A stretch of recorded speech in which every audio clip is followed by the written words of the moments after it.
হযরত আমর ইবনে আস রাদিয়াল্লাহু তাআলা আনহু হাদিসটা বর্ণনা করেছেন। তিনি বলছেন, নবীজি আমাদেরকে এই দোয়াটি শিখিয়েছেন আর বলেছেন, তোমরা এই দোয়াটি প্রত্যেকটা দিন যদি একবার করেও পাঠ করতে পারো, তাহলে আল্লাহ পাক ওই দিনের জন্য, ওই দিন এবং ওই রাত 24 ঘন্টার জন্য আল্লাহ তোমাদেরকে শয়তান থেকে পৃথক করে দিবে।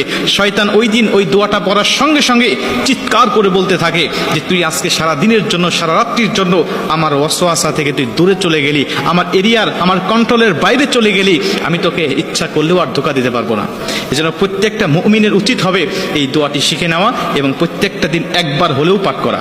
আল্লাহ রাসূল সাল্লাল্লাহু আলাইহি ওয়াসাল্লাম দোয়াটি বলছেন, আউযু বিল্লাহিল আযীম ওয়া বিওয়াজহিল কারীম ওয়া সুলতানিহিল কাদিম মিনাশ শাইতানির রাজিম।